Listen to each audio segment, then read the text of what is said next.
আমার ভাইয়ের এরপরে আমার আপনার নবী রাহমাতুল লিল আলামিনের কাছে জিবরাইল ফেরেশতা এসে ডাক দিয়ে বললেন, নবী গো, আপনার স্ত্রী খাদিজাতুল কুবরা রাদিয়াল্লাহু তাআলা আনহা দন্ন হয়ে গেছে, জান্নাতের মেহমান হয়ে গেছে, আল্লাহ রাব্বুল আলামিন ভালোবেসে ফেলেছে। ওগো নবীজি, খাদিজা আল্লাহকে ভালোবাসে, আপনাকে ভালোবাসে, ইসলামকে ভালোবাসে। আল্লাহ রাব্বুল আলামিন আমি জিবরাইল ফেরেশতাকে পাঠিয়ে দিয়েছে আর বলেছে, জিবরাইল আমার নবীকে জানাইয়া দাও আমি খাদিজারে সালাম জানাইছি। আমার নবী অমনই তখন খাদিজাকে ডাক দিয়ে বললেন, এই খাদিজা গো, না না না, যাও না, একটু দাঁড়াও। খাদিজা দাঁড়াইলে পরে আল্লাহ নবী তখন ডাক দিয়ে বললেন, ওগো খাদিজা, মহান আল্লাহ পাক রব্বুল আলামিন তোমাকে সালাম দিয়েছে। খাদিজাতুল কুবরা সালামের খবর শুনিয়া তিনি চোখের পানি ছেড়ে দিয়া কাঁদতে আরম্ভ করলেন। থরথর করে কাঁপতেছে আমার আপনার নবী রাহমাতুল লিল আলামিন খাদিজাকে তখন ডাক দিয়ে বললেন, কিরে খাদিজা, কেন কান্দো?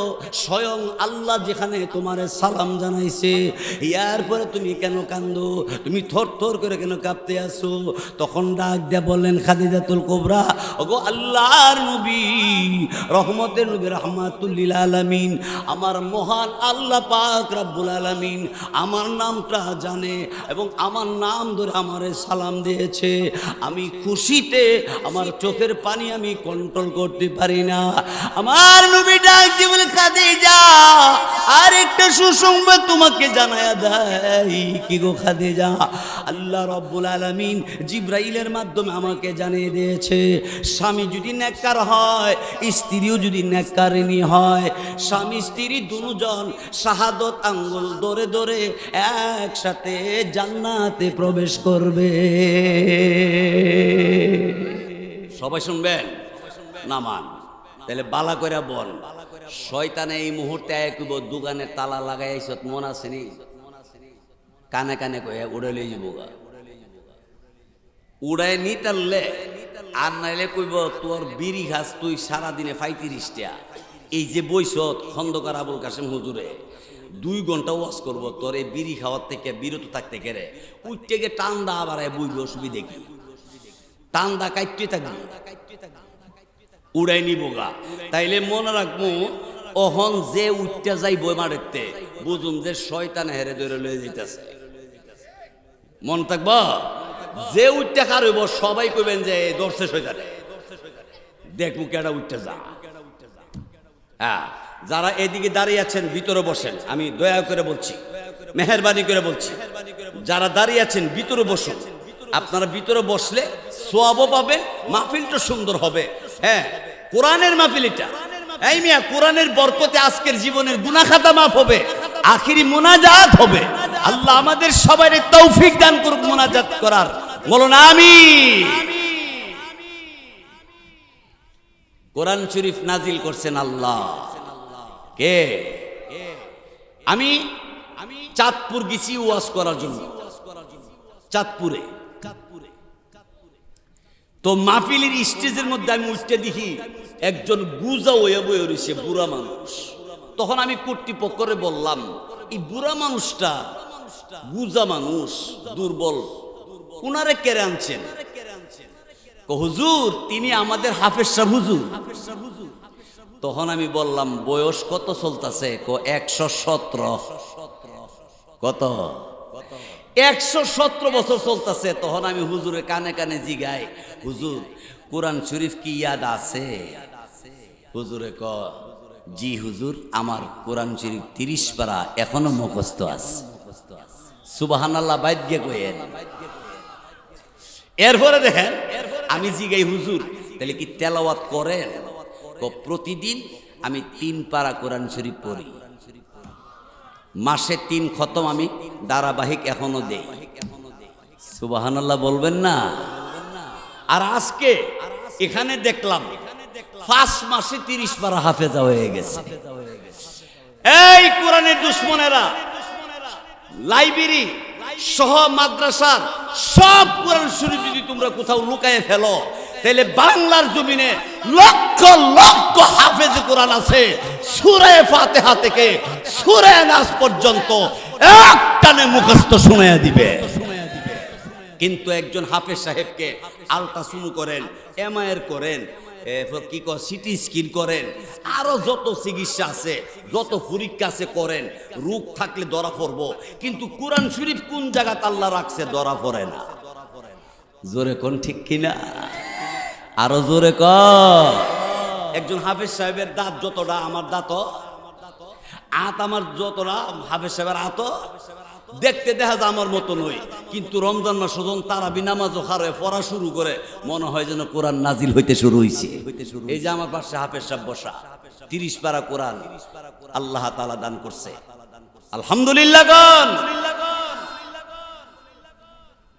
আয় হায় বাইশুব আমার বন্ধুরা, আমার এই কোরআন শরীফের তেলাওয়াত আমার নবীজি যখন আরম্ভ করত তেলাওয়াত, এখানে হাজী সাহেব আছেন কেউ? একজন আছেন না, এক দুইজন হাজী সাহেব? কেউ নাই? ও হজ করতে গেছিলেন? আচ্ছা যাক। মক্কা শরীফ 2টা পাহাড় আছে, বড় অনেক পাহাড় আছে, এর মধ্যে 2টা পাহাড় বড়। একটার নাম হলো জাবালে নূর, আর একটা পাহাড়ের নাম হলো জাবালে সুর। জাবালে নূর পাহাড়ে উঠতে প্রায় 2 ঘন্টা সময় লাগে, এত উঁচা। হ্যাঁ, সহজে কেউ উঠতে পারে না, হাড়ের রোগী, দুর্বল, বয়স হয়ে গেছে, তারা খালি নিচে খারো এইরকম করে উঠে সাহেব লা ইলাহা ইল্লা আনতা সুবহানাকা ইন্নী কুনতু মিনাজ জালিমিন, ডরা উষা। আর আমি হজ করতে গেছি পরে আমি চিন্তা করলাম, ঈদ এলো জাবালে নূর, এই পাহাড়ের উপর একটা গর্ত আছে, এই গর্তের ভিতরে আপনার আমার নবী 40 দিন একটানা উম্মতের জন্য কাঁদছিলেন।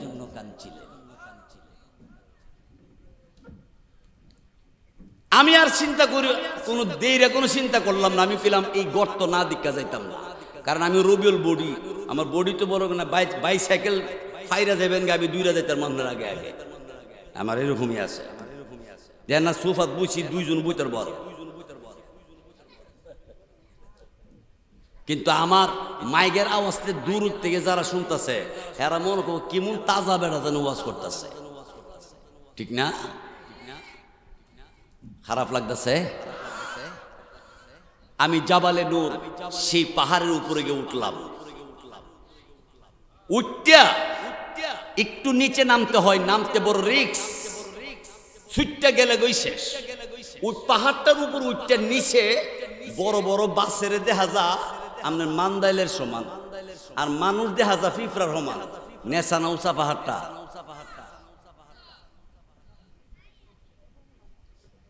গর্তটা দেখার জন্য নিচে একটু নাইমা সামনে গিয়ে দেখি যে সমস্ত হাজী সাহেবরা গর্তের সামনে খারোয়া কান্তাছে।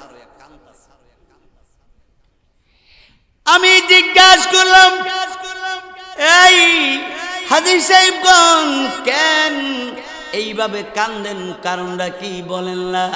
হাজী সাহেবরা বলো, হুজুর এই গর্ত সেই গর্ত, যেই গর্তের ভিতরে রহমতের নবী রাহমাতুল লিল আলামিন তিনি এখানে উম্মতের জন্য 40 দিন পর্যন্ত কেঁদেছিলেন। এখানে সর্বপ্রথম আল্লাহ পাকের কালাম 30 পারা কোরআনুল কারীমের প্রথম 5টা আয়াত নাজিল হয়েছিল। ইকরা বিসমি রাব্বিকাল্লাযী খালাক। এই উঁচা পাহাড় নামটা হইল খাদিজাতুল কুবরা। আমি এই জন্য এই খাদিজার ওয়াজটা করতাম চাই, আপনারা শুনতে চাননি? এই উঁচা পাহাড় পুরুষরা উঠতো হিমশিম খা, আমার নবী উম্মতের জন্য গর্তের ভিতরে কান্দে। আর এই উঁচা পাহাড়টা বাইয়া বাইয়া প্রতিদিন খাদিজাতুল কুবরা রাদিয়াল্লাহু তাআলা আনহা রাসূলের জন্য খাবার নিয়ে যাইতো। খাবার এই পনিয়া উটের মুসলমান পর্দানিশীল মা বোনেরা, প্যান্ডেলের ভিতর আমার যুবক ভাইয়েরা বন্ধুরা আমার, আল্লাহু আকবার। খাদিজাতুল কুবরা রাদিয়াল্লাহু তাআলা তিনি পাহাড় বায়া উঠতে উঠতে ওনার চেহারা লাল হয়ে যাইত, গামতে গামতে গাম বায়া বায়া পড়ে আল্লাহর নবী রহমতের নবী রাহমাতুল লিল আলামিনের সামনে গিয়ে যখন হাজির হয়ে যায়, আমার আপনার নবী চোখের পানি ছেড়ে দেয়া কাঁদতেছিলেন। খাদিজাতুল কুবরা রাদিয়াল্লাহু তাআলা আনহা তিনি তখন ডাক দিয়ে বললেন, ওগো নবীজি কেন কাঁদেন আপনি? চোখের পানি আপনি ছেড়ে দিলে আমি খাদিজা সইতে পারি না। নবী গো কেন কাঁদেন আপনি? খাদিজাতুল কুবরা রাদিয়াল্লাহু তাআলা আনহাকে আমার আপনার নবী রাহমাতুল লিল আলামিন ডাক দিয়ে বললেন, এই এই খাদিজা গো শোনো শোনো, এত উঁচু বড় পাহাড় বাইয়া বাইয়া তুমি আমার জন্য খাবার নিতে আসতে যাইয়া চেহারা তোমার লাল হয়ে গেছে, গাম বাইয়া বাইয়া পড়তে আছে, তোমার এত কষ্ট হয়, এরপর তুমি আমার জন্য খাবার নিয়ে আসো, তোমার কি কষ্ট হয় না? খাদিজাতুল কুবরা রাদিয়াল্লাহু তাআলা আনহা তখন ডাক দিয়ে বলতে লাগলেন, ওগো নবীজি কুরআনুল কারীম আল্লাহ রাব্বুল আলামিনের বাণী আপনার উপরে নাজিল হয়েছে। নবী গো আল্লাহ রাব্বুল আলামিন আপনাকে ভালোবাসে, আমি আল্লাহকে ভালোবাসি, আপনাকে ভালোবাসি। কি গো নবীজি পাহাড় বায়া বায়া উঠতে যাইয়া আমার যতই কষ্ট হোক না কেন, আমি যখন আপনার সুন্দর চেহারার দিকে তাকাই আমার কষ্ট আর কষ্ট থাকে না। আল্লাহু আকবার।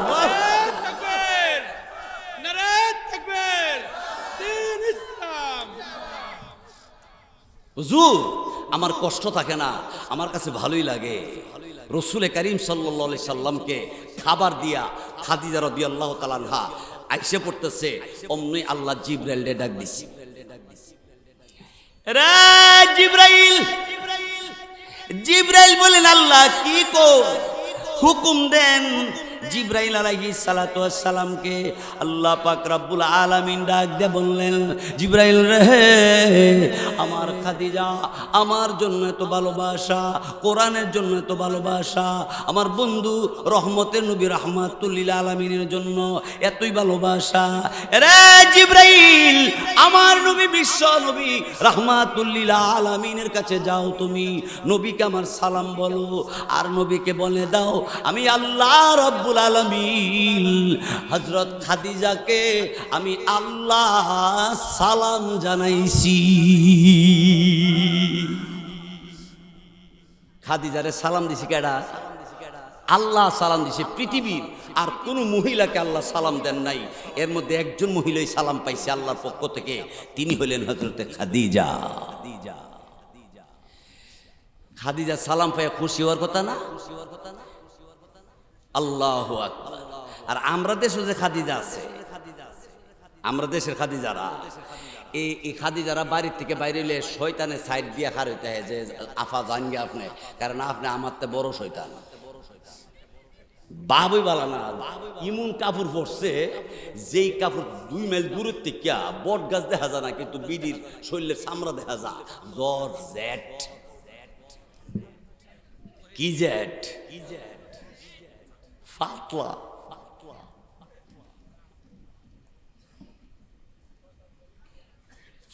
আমার ভাইয়ের এরপরে আমার আপনার নবী রাহমাতুল লিল আলামিনের কাছে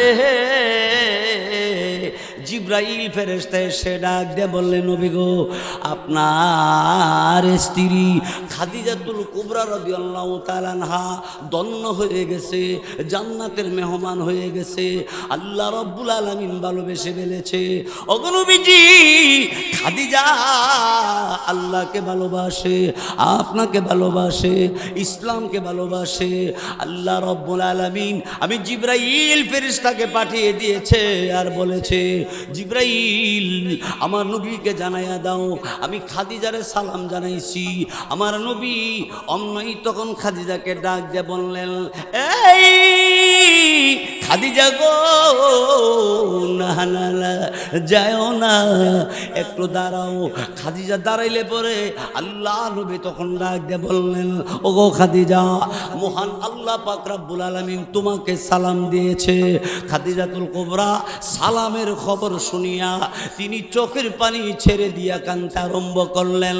থরথর করে কাঁপতেছে আমার আপনার নবী রাহমাতুল লিল আলামিন। খাদিজাকে তখন ডাক দিয়ে বললেন, কিরে খাদিজা, কেন কান্দো? স্বয়ং আল্লাহ যেখানে তোমার সালাম জানাইছে, এরপরে তুমি কেন কান্দো? তুমি থরথর করে কেন কাঁপতে আসো? তখন ডাক দিয়ে বললেন খাদিজাতুল কুবরা, ওগো আল্লাহর নবী, রহমতের নবী, রাহমাতুল লিল আলামিন, আমার মহান আল্লাহ পাক রব্বুল আলামিন আমার নামটা জানে এবং আমার নাম ধরে আমারে সালাম দিয়েছে। আমি খুশিতে আমার চোখের পানি আমি কন্ট্রোল করতে পারি না। আমার নবী ডাক দিয়ে বলে, খাদিজা, আর একটা সুসংবাদ তোমাকে জানায়া দেয়। কি গো খাদিজা? আল্লাহ রব্বুল আলামিন জিবরাইলের মাধ্যমে আমাকে জানিয়ে দিয়েছে, স্বামী যদি নেককার হয়, স্ত্রীও যদি নেককারিনী হয়, স্বামী স্ত্রী দুজন শাহাদত আঙ্গুল ধরে ধরে একসাথে জান্নাতে প্রবেশ করবে। জামাই আর বউ দুইজনে শাহাদত আঙ্গুল ধইরা, জামাই থাকবো আগে, বউ থাকবো পিছে, আঙ্গুল ধইরা আটতে থাকবো। এমনি তখন আল্লাহর পক্ষ থেকে সালাম আইব। সুবহানাল্লাহ, জোরে কর। আল্লাহ সালামটা কেমনে দিব? এরও কোরআন শরীফের ভিতরে আছে, বলবো? সালামুন আলাইকুম তিবতুম ফাদখুলুহা খালিদিন।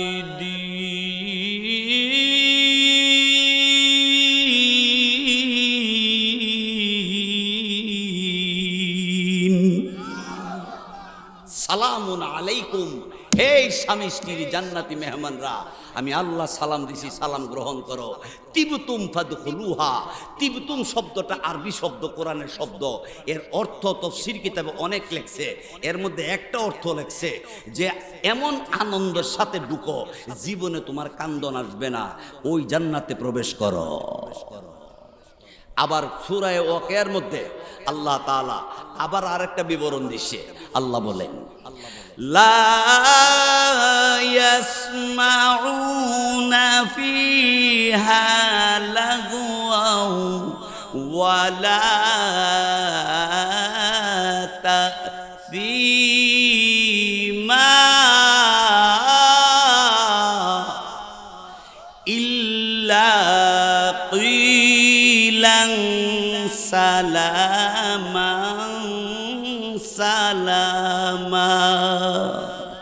বেহেশতের ভিতরে আল্লাহ বলেন কষ্টদায়ক কোনো শব্দ হবে না, দুঃখজনক কোনো আওয়াজ হবে না, অশ্লীল কোনো কথা হবে না, হবে সালামাং সালামা, শুধু শান্তি আর শান্তি।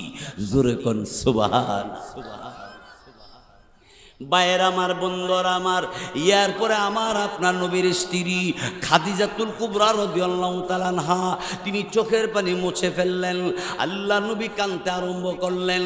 খাদিজাতুল কুবরা রাদিয়াল্লাহু তাআলা আনহা অমনি ডাক দিয়ে বলে, কি গো নবীজি, আপনি কেন কাঁদেন? আপনার চোখের পানি দেখলে আমি সইতে পারি না। আল্লাহ নবী, রহমতের নবী, রাহমাতুল লিল আলামিন ডাক দিয়ে বলে, খাদিজা রে, ইসলামের জন্য, হাদ কোরআনের জন্য, আল্লাহর দুনিয়ায় আল্লাহর দ্বীন কায়েমের জন্য তুমি যে শ্রম দিয়েছো, ওগো খাদিজা, তুমি যে অর্থ দিয়ে সাহায্য করেছো, এই খাদিজা, আমি এই জন্য কান্দি। আমার মহান আল্লাহ পাক রব্বুল আলামিন তোমাকে আমার সাথে জান্নাতে কেমন করে দিবে, এটা আমি আল্লাহর কাছে জানতে চাই। আল্লাহ রব্বুল আলামিন জিবরাইল ফেরেশতাকে ডাক দিয়ে বললেন, ও জিবরাইল, আমার বন্ধুকে বলো চোখের পানি মুছে ফেলতে। আমি আল্লাহ রব্বুল আলামিন জান্নাতের ভিতরে খাদিজাতুল কুবরা এবং রাসূলের জন্য আমি আলাদা ঘর বানাইছি আনন্দ করার জন্য। সেই খাদিজা, আল্লাহু আকবার, তিনি, তার কবরটা হলো মক্কা নগরে জান্নাতুল মুআল্লা। জান্নাতুল মুআল্লা মক্কা শরীফে খাদিজাতুল কুবরা রাদিয়াল্লাহু তাআলা আনহার কবর। আর আল্লাহ আম্মাজান আয়েশা সিদ্দিকা রাদিয়াল্লাহু তাআলা আনহা, উনার কবর হলো জান্নাতুল বাকিতে। জান্নাতুল বাকিতে 10,000 সাহাবায়ে কেরামের কবর। আমার ভাইয়ের এরপরে শুনেন, আমার আল্লাহ রাব্বুল আলামিন জিবরাইলকে ডাক দিয়ে বলেন, জিবরাইল রে আমার খাদিজা, সুবহানাল্লাহ বলবেন না। আল্লাহ যদি হাসর ময়দানে কও বান্দা তুই আমার, মনে করবেন যে আপনার ভাগ্য ভালো, খোলা যাও বেহেশতের ভিতরে। আর যদি কও এদিকে আয়, হিসাব দিতে হইব। যদি আল্লাহ জিগায় যে গরমের সিজনে ঠান্ডা পানি খাইছ কয় কেজি, এই সারা জীবনে আলে এই হিসাবটা দিয়াল দিতে পারবেন নি? হিসাব দেওয়া সম্ভব? আল্লাহ ভাইসব আমার আপনার নবী রাহমাতুল লিল আলামিন এই কোরআনুল কারীমের তেলাওয়াত করে। আবু জাহেল 1, আবু সুফিয়ান 2, উতবা 3, সাহিবা 4। কয়জন হইল? এই 4 জন হইছে মেন নেতা। এরপর আনুষঙ্গিক যারা টুকটাক আছে সবাইরে লইয়া নবী যখন কোরআন শরীফের তেলাওয়াত করতো যা, তখন তারা আশেপাশে গিয়া বাধা দেয়, বিভিন্নভাবে আওয়াজ করে, যাতে কইরা কোরআন শরীফের তেলাওয়াত নবীজি করতে না পারে। রাসূল তেলাওয়াত করে কিন্তু এরা বাধা দেয়।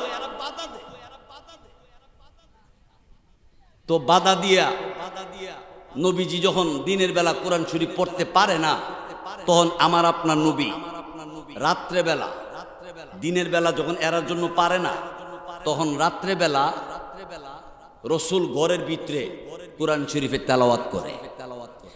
আবু জাহেলে চুপে চুপে যাইয়া নবীর ঘরের কোনাত বয়ে বয়ে তেলাওয়াত শুনে। আবু সুফিয়ানও শুনে, উতবা সাহিবও শুনে। কিন্তু এক নেতা আরেক নেতার কাছে বলে না। এরা যে শুনে শুনে শুনে যার জন্য চইলায়ে একটা আরেকটা কাছে কয় না। হঠাৎ করে একদিন আবু দাউদ শরীফের মধ্যে আছে আবু জাহেলের সাথে আবু সুফিয়ানের ধাক্কা লাগছে। রাত তো লাগছে, পরে জিজ্ঞাসা করলো, মান আনতা ওমা ইসমুকা আইনা দারুকি, তোমার ঘর কোথায়, তোমার নাম কি, তুমি কে? আবু জাহেলে ক ইসমি আবু জাহেল। আবু সুফিয়ান ডাক দেখো, কি রে আবু জাহেল, কোরআনের বিরুদ্ধে আন্দোলন মিটিং মিছিল সারাদিন করি, মুহাম্মদ রে তেলাওয়াতে বাধা দেই, তুই কেমন করে আইছত এই কোরআন শরীফ তেলাওয়াত শুনতে? আবু জাহেলে ক কিরিস ফয়মাল, তুই আমারে কস করে, তুই আইছত করে? সুবহানাল্লাহ বলবেন না? পিছন দিক থেকে উসবা সাহিবা হেরা হে দুইটা আইতাছে, সাহেদে উসা উসা তাজা তাজা দুই বেড়া। কিরে উতবা সাহিবা কইতে আইছো? তোমরা যেখান থেকে আইছো আমরা ওখান থেকে আইছি। এখন আবু জাহেলে ক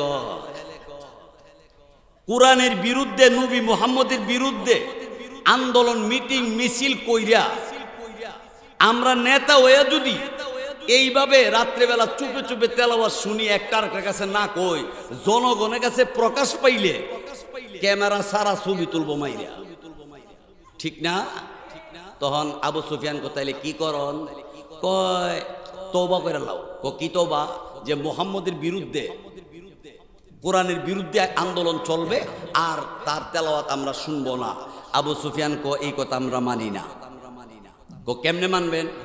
কো মানবো পুরা এলাকার মানুষকে এক জায়গা জমা কইরা সবার সামনে আমি আবু সুফিয়ানে এলান কইরা দিমু, আর তুমি আবু জাহেলে ভাষণ দিবা, উতবা সাহিবা মানুষগুলির বসাইয়া দিব। হ্যাঁ হইলো ভলান্টিয়ারের দায়িত্ব। কইলো তাহলে ঠিক আছে। এলান করছে, সব মানুষ একত্রিত মাঠে জমছে। জমার পরে আবু সুফিয়ান এলান করছে, এখন তোমাদের সামনে ফারাবাস মার্কা, বরাক মার্কা ভাষণ দিব আবু জাহেল কোরআন এবং আল্লাহর দ্বীনের বিরুদ্ধে। বলেন নাউজুবিল্লাহ।